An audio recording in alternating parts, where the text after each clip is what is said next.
Para continuar, pues entonces, como título, cambios químicos, ¿sí? Vamos a definir un poco, pues, qué son los cambios químicos y pues, cómo, pues, poder analizar desde un punto de vista más microscópico esos cambios, ¿listo? Entonces se dice que son cambios a los cambios producidos por una sustancia cuando se transforman unas diferentes, ¿listo? Y todo cambio químico es el producto de una reacción química, ¿listo? Entonces, siempre que hablemos de cambios químicos, estamos hablando de una reacción química al mismo tiempo. No puede existir un cambio químico sin saber o decir de antemano que hubo una reacción química en este caso. ¿Listo? Entonces aquí hay un ejemplo. Entonces está el fuego en un cerillo, está la manzana que se está oxidando y está pues un metal oxidado. Entonces, seguramente estos cambios químicos se dieron porque hubieron una reacción en la superficie de esas sustancias o, bueno, de forma intramolecular. Debemos tener en cuenta que esas transformaciones son muy diferentes a los cambios físicos que estábamos nosotros observando la clase pues anterior. Sí, chicos, tomen apuntes, por favor. Yo voy hablando, mientras tanto ustedes van tomando apuntes, pero van prestando mucha atención. ¿Listo? Entonces, esos cambios químicos se dan a nivel intramolecular. ¿Listo? Seguramente ustedes van a escuchar dos palabritas, intermolecular y intramolecular. Son dos cosas muy diferentes. ¿Listo? Entonces, cuando estamos hablando de algo intramolecular, ¿sí?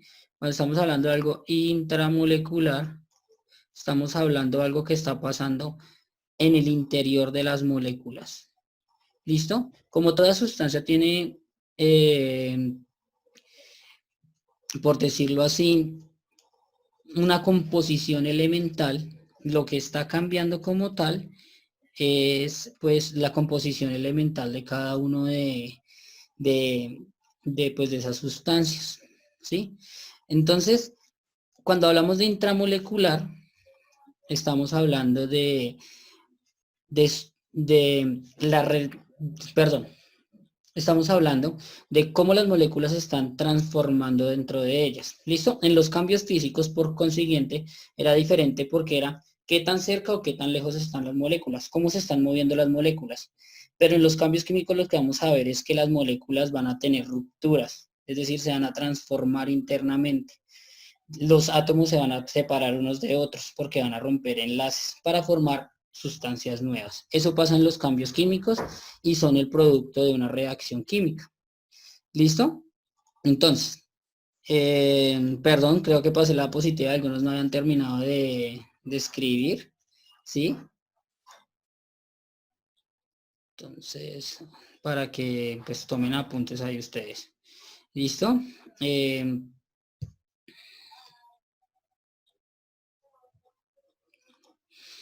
Bueno, entonces, toda reacción química, pues ustedes van a ver que vamos a comenzar a analizar desde el punto de vista del cambio químico desde una reacción química, ya que pues son producto de una reacción y pues tenemos que saber cómo representarla y qué es que dentro de una reacción. ¿Listo? Entonces voy a pasar la diapositiva, ¿sí? Por aquí está llegando más personas, entonces pues los voy a admitir. ¿Listo?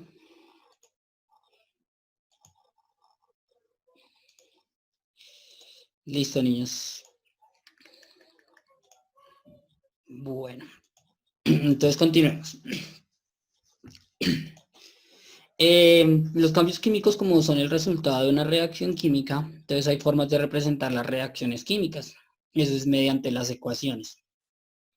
Estas ecuaciones van a tener unas fórmulas como tal. Acá no tenemos unas fórmulas, sino tenemos un ejemplo.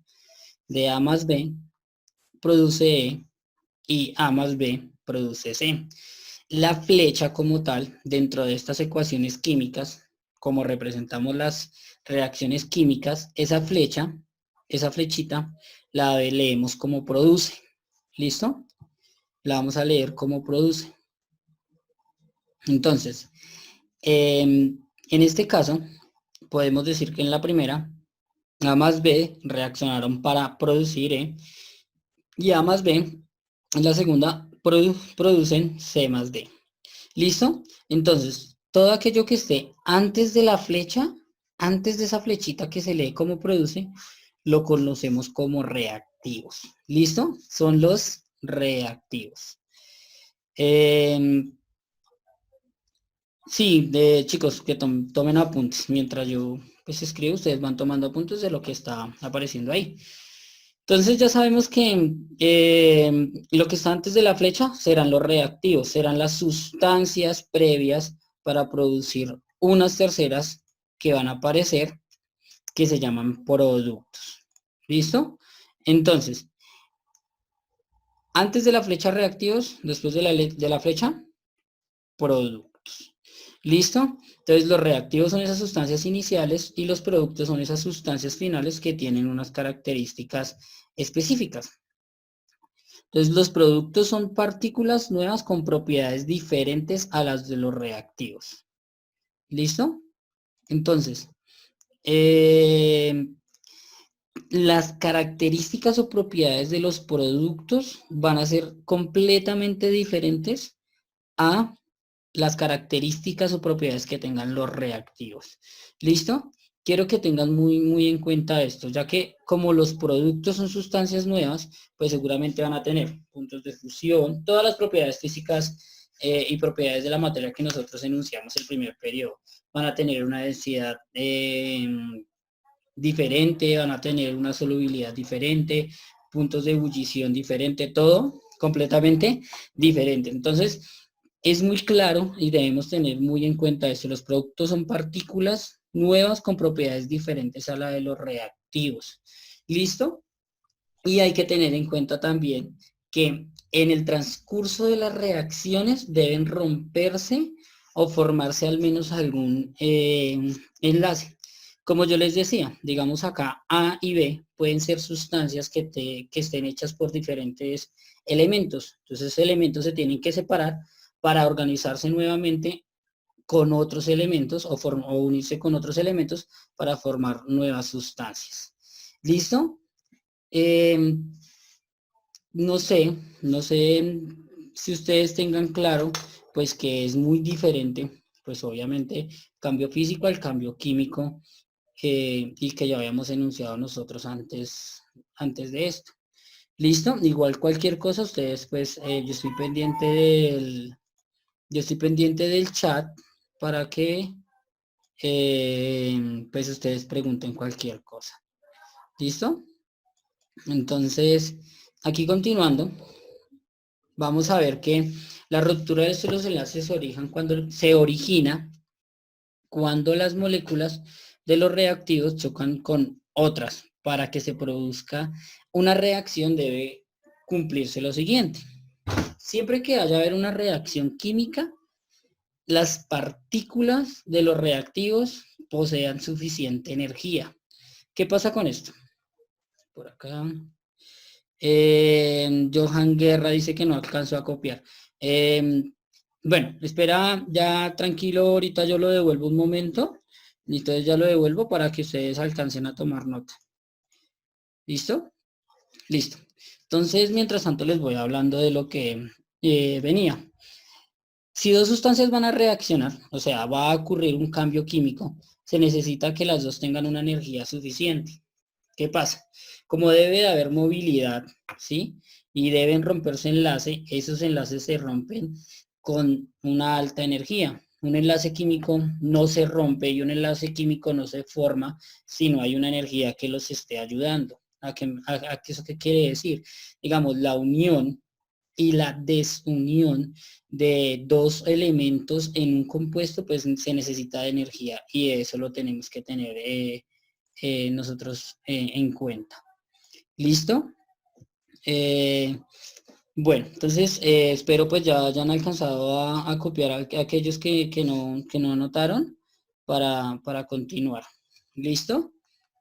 La idea es que pues cualquier cosa que no entiendan, pues me preguntan y yo pues con tal me devuelvo, tranquilos. ¿Listo? Entonces, estaba hablando que pues se deben romper los enlaces para que se produzca la reacción, debe cumplirse lo siguiente.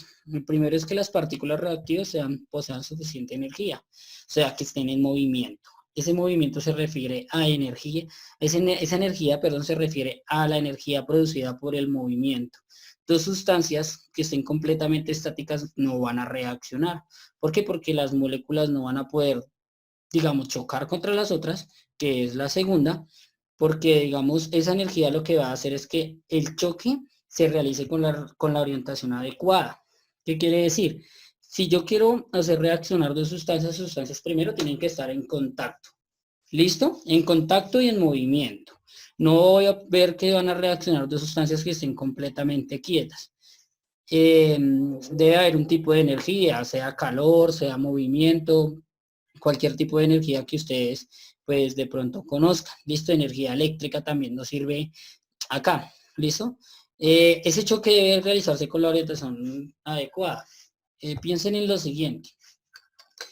Van a pensar, digamos, que dos personas se van a dar un beso en la boca, ¿sí? Pues para que eso suceda, pues las personas se tienen que estar mirando de frente. No se van a poder dar un beso en la boca si las dos están de espaldas. ¿Listo? Entonces, asimismo, las moléculas para que reaccionen tienen que estar orientadas de la mejor manera, ¿sí? O sea, ellas no van a reaccionar, sino chocan y no interactúan los átomos que tienen que interactuar. Si tienen que interactuar dos hidrógenos, pues tienen que ellos dos chocar.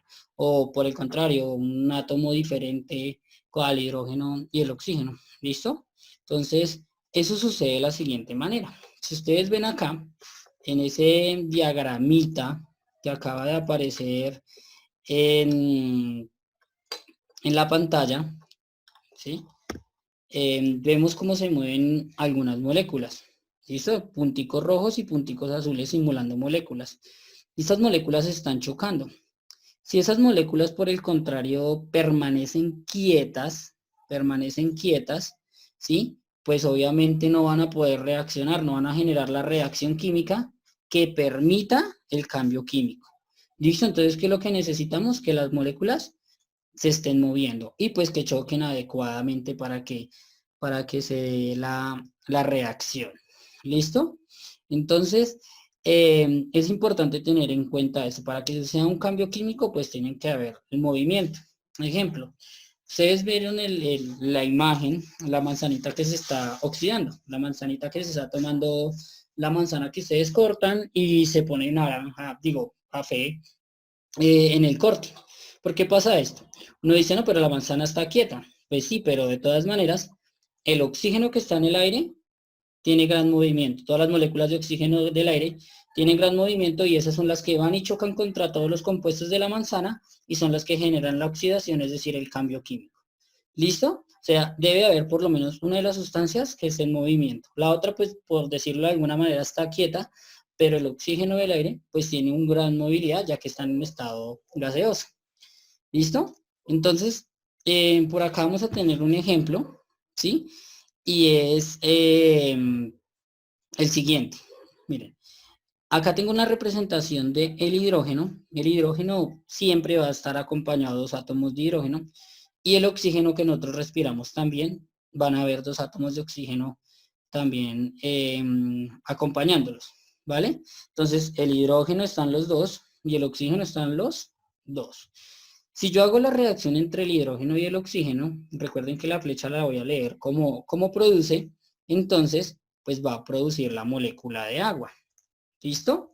Entonces, esa molécula de agua se produce por la siguiente manera. Primero, estas dos tuvieron que estar en movimiento,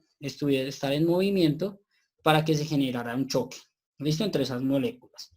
Y lo siguiente es que haya una ruptura de enlaces. Si ustedes ven en el producto, es decir, lo que está después de la flecha, el producto después de la flechita, los dos círculos rojos están separados porque porque están en dos moléculas diferentes ahora. ¿Qué pasó? Pues que se necesita una energía para romper el enlace entre las dos que están antes de la flecha Estas dos se tuvieron que separar y el hidrógeno, que son los círculos azules, también tuvieron que haberse separado. O sea, ahí es donde se da la ruptura del enlace, que era lo que se mencionaba anteriormente. ¿Listo? Entonces, se da la ruptura del enlace y se forman nuevas sustancias. Entonces, acá, en la ruptura del enlace, se necesita energía y en la ruptura del otro enlace también se necesita energía para producir, pues, obviamente, una molécula diferente. ¿Listo? Si ustedes notan, pues acá vemos, esta es la molécula del agua, pues así la representaría. El átomo del oxígeno, pues es muy más grande que el átomo de hidrógeno y pues por eso se vería de esa manera. ¿Listo? Pero es importante que tengan en cuenta la ruptura de que se da en los enlaces antes en los productos para que en los reactivos, antes la ruptura que se tiene que dar en los reactivos para que los productos puedan, pues, originarse. ¿Listo?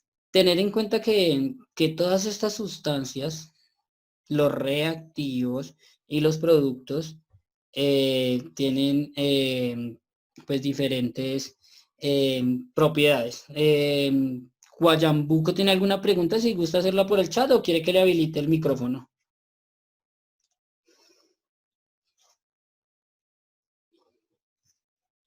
Listo, le voy a habilitar el chat un segundo y usted me dice si tiene alguna pregunta, ¿listo? Listo. Ya puede hablar, si quiere. Ángel, le estamos escuchando.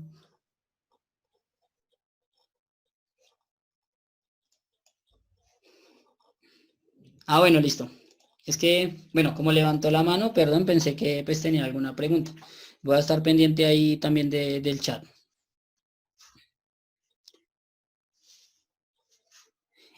Muy buena apreciación de Johan Guerra. Él dice que para hacer una molécula de agua se necesitan dos de hidrógeno y una de oxígeno. Claro, si yo tengo solo una de hidrógeno, pues entonces un átomo de oxígeno pues va a quedar solo y pues obviamente no, necesito entonces dos de hidrógeno y una de oxígeno. Muy buena apreciación de Johan Guerra, pues porque es algo que también les tengo que explicar ahorita más adelante, ¿sí? Igual, sí, tiene mucha razón y ya vamos a ver por qué. Sin embargo, pues voy a continuar acá con la explicación. ¿Listo? Entonces, dentro de las reacciones químicas que generan los cambios químicos, como ya habíamos dicho, voy a seguir con el ejemplo de la formación de agua, que es entre el hidrógeno y el oxígeno. Los dos son un gas. Tanto el hidrógeno como el oxígeno son gases. Tienen propiedades, cada uno tiene unas propiedades específicas, ¿sí? El oxígeno, pues obviamente es un gas, por decirlo de alguna forma, pesado. El hidrógeno es un gas muy liviano, más liviano que el helio, ¿sí? Y pues están muy pequeñas cantidades en la atmósfera, ¿listo? Entonces los dos tienen propiedades diferentes, aunque son gases y son incoloros los dos, igual tienen propiedades completamente diferentes, ¿listo? Pero si yo veo la unión entre que tiene, este es gas, la formación de la nueva sustancia va a generar que esa nueva sustancia tenga propiedades completamente diferentes. En este caso, nosotros sabemos que el hidrógeno y el oxígeno forman el agua, ¿sí? Un agua en este caso líquida, ¿vale? Entonces, acá no estoy diciendo que dos gases siempre van a formar un líquido, no, eso depende de quién, de quienes se estén uniendo, ¿listo? Puede ser que dos gases formen otro gas, ¿sí?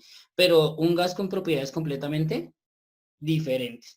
Entonces, acá lo que yo quiero hacer mención es que dos gases pues están formando un líquido con propiedades completamente diferentes a las que tenga el hidrógeno o el oxígeno. Además que pues nosotros sabemos que puede haber agua en estado gaseoso, ¿sí? Agua en estado de gaseoso que es el vapor y nosotros vemos las nubes a toda hora. Pero estoy hablando de las condiciones normales. A 18 grados centígrados el oxígeno es un gas. A 18 grados centígrados el agua es líquida. Y estoy haciendo una comparación a las mismas condiciones. Repito, no quiere decir que siempre que se unan dos gases vayan a formar un líquido, no. Eso es en el caso de la formación del agua, porque hay muchísimas otras sustancias que pues no van a producir un líquido, ¿sí? Voy a poner el ejemplo voy a reemplazar el hidrógeno, lo voy a reemplazar, bueno, voy a reemplazar el oxígeno, perdón, voy a reemplazar el oxígeno, lo voy a reemplazar por cloro. Si el hidrógeno y el cloro reaccionan, ellos no van a formar un líquido, sino por el contrario, van a formar un gas, ¿sí? Y ese gas, pues es un gas, digamos, verdoso y muy venenoso, muy corrosivo, de hecho, ¿listo? Entonces, es indispensable que tengan en cuenta esas condiciones, que las propiedades siempre van a cambiar, desde los reactivos a los productos en comparación. El oxígeno tiene propiedades diferentes al agua. Aunque el agua tenga oxígeno, no quiere decir que sea la misma sustancia, es una sustancia completamente diferente. ¿Listo? Entonces, chicos, no se les olvide que en un momento la reunión les voy a pedir que salgan para volver a entrar, pues por lo de el tiempo que nos permite estar a nosotros conectados continuamente. ¿Listo? Entonces, continuando, siempre va a haber un cambio de propiedades. ¿Listo? Una de esas, por ejemplo, voy a utilizar aquí el ejemplito del huevo, ¿sí? Nosotros pensamos, venga, si yo caliento el huevo y el huevo es, digamos, de alguna manera líquido en su interior, ¿sí? La yema y la clara son líquidas, porque al aumentar la temperatura, o sea, al suministrarles calor, este no se evapora, ¿sí? No se vuelve un gas. Si estoy aumentando la temperatura, ¿qué pasa con eso? Sucede que la temperatura en este caso, el calor lo que está generando es que dentro internamente haya un cambio químico. ¿Listo? Y este cambio químico, pues que genera ahora, pues la cocción. ¿Listo? Entonces, acá lo que pasa dentro del huevo no es que, ahí venga, al aumentar la temperatura se volvió sólido. No, no. Hubo una reacción química con todas las propiedades, con todas las sustancias y proteínas que hay dentro del huevo. ¿Listo? Esto, por decirlo de alguna manera, voy a relacionarlo con la historia y la evolución humana. La cocción es muy importante tenerla en cuenta, ¿sí? Hace muchísimo tiempo, cuando pues nuestros antepasados eran cazadores, pues, y no conocían, digamos, el uso mucho del fuego, del calor, pues ellos cazaban animales y se alimentaban de carne cruda. La carne cruda, pues, tiene, digamos, los componentes que tiene normalmente. Sin embargo, el calor genera que todas las proteínas que están en la carne se encuentren de forma más disponible para nuestro alimento. Igual pasa con el huevo. ¿Listo? El huevo tiene muchas propiedades, pero el huevo cuando está cocido, es decir, cuando ya está cocinado, pues las proteínas se han acomodado de tal manera en que nuestro cuerpo las puede aceptar mejor. ¿Y esto qué generó? Que el cerebro, nuestro cerebro, se desarrollará muchísimo más.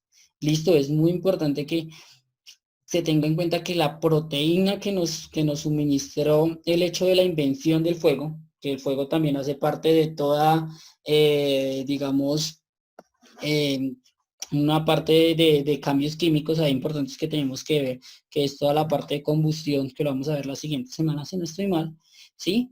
Eso generó que pues la evolución del cerebro haya sido pues muchísimo más acelerada. ¿Listo? Entonces, como ustedes ven, pues es importante que en algunas reacciones ustedes van a ver que arriba o abajo de la flecha van a encontrar unas condiciones de reacción. ¿Qué significa condiciones de reacción? Significa que acá me está dando información. ¿Listo? Para que haya la reacción dentro de los componentes del huevo y se vuelva un huevo cocinado, ¿sí? Por decirlo así, necesita calor. Y hay otras reacciones que van a encontrar ustedes acá. Aquí, ustedes lo que van a encontrar arriba y abajo se llaman catalizadores. ¿Y qué son catalizadores? Son agentes que permiten que las reacciones químicas se den. ¿Listo? Entonces, entre esos está el calor, que es la temperatura, que se agite. Digamos, si yo tengo dos líquidos y yo mezclo los dos líquidos, no necesariamente van a reaccionar. Si yo agito, pues puede que sí reaccione. ¿Listo? Entonces, la agitación es algo muy importante. La agitación y la temperatura, sobre todo, son muy importantes. Y a veces son otras sustancias. que se llaman catalizadores. En nuestro cuerpo hay unos catalizadores que se llaman enzimas. Sin las enzimas, nuestro cuerpo no podría procesar todos los alimentos que se necesitan. ¿Listo? Entonces, no sé si ha sido claro, no sé si hasta este momento ustedes tengan alguna pregunta. Bueno, por acá dice qué significa que sin los catalizadores no se puede hacer una reacción. Lo que pasa es que hay reacciones que necesitan catalizadores. Hay reacciones que no suceden, digamos, aunque yo quiera. Hay reacciones químicas que yo sé que, digamos, dos sustancias reaccionan, pero yo las uno, yo las junto o digamos, las mezclo y no voy a generar una reacción química, no hay ningún cambio. ¿Qué pasa? Es porque hay se necesita de un catalizador. ¿Qué es un catalizador? Una sustancia o un mecanismo que genera que esas dos sustancias sí reaccionen. ¿Listo? O digamos, en la interacción social, dos personas no se conocen hasta que una no vaya y coja a la otra y le presente a esa otra persona. ¿Listo? Entonces hay reacciones químicas que pasan así como en esto. Si no hay una tercera persona, pues las otras dos no se van a conocer. ¿Sí? Pero entonces se están conociendo dos personas diferentes. Pero hay otras personas que no necesitan de eso. Hay personas que son mucho más sabidas socialmente y pueden ir a hablar con cualquiera y conocer a quien quiera. ¿Listo? Entonces un catalizador es como un agente externo que permite que la reacción se dé. ¿Listo? Sin ese catalizador. La Coca-Cola y las mentas, me pregunta por acá Michael Steven. Sí, hay una reacción química ahí. Ustedes lo notan por la gran producción de gas. Cuando hay producción de gases de forma espontánea, y no estamos hablando de un cambio físico de líquido a gaseoso, sino con generación de gases de forma espontánea, ahí se está generando un cambio químico. Y porque si hay un cambio químico, pues hay una reacción química. Y ahí se da entre el mentol de la menta, ¿sí? Entre el mentol de la menta y el ácido fosfórico, que es el ácido que tiene la Coca-Cola, ¿sí? Las cocas como tal.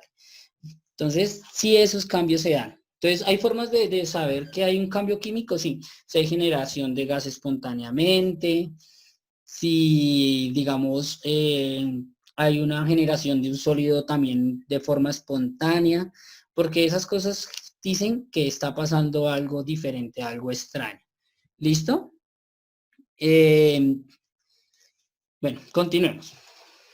¿Vale? Entonces, todas estas cosas o todo esto se estudia desde hace muchísimo tiempo. Estamos hablando de química, pero sucede que la química no existe de toda la vida, por decirlo así de alguna manera. Si nosotros pensamos la física, la filosofía, la matemática, son ciencias muy antiguas, son ciencias muy antiguas. La física existe desde muchísimo antes del año cero, es decir, mucho antes de Cristo. La filosofía también. Las matemáticas igual han acompañado al hombre desde casi que el inicio de las primeras civilizaciones, pero la química no. La química es una ciencia nueva, por decirlo de alguna manera, ¿sí? Es una ciencia nueva, pero es una ciencia formal, ¿sí? Nueva con respecto a las otras. Obviamente no estoy diciendo que no, la química tiene 20 años nomás, no. No porque ustedes de pronto si tienen familiares pues más antiguos, van a saber que hace más de 20 años la química la han estudiado, ¿no? Entonces, es una ciencia formal que existe no desde siempre, pero sí existe desde el siglo del XVIII. ¿Sí?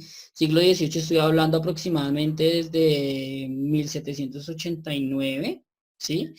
Y se conoce al padre de la química, por decirlo así, quien fundó la química fue el químico Antoine Lavoisier. ¿Listo? Entonces, cuando les pregunten quién es el padre de la química es Antoine Lavoisier.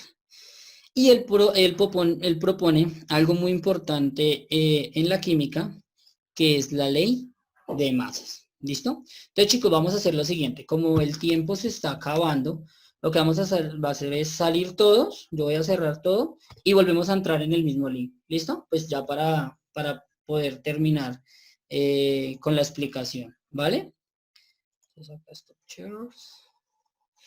y ya continúo, ya seguimos con la explicación.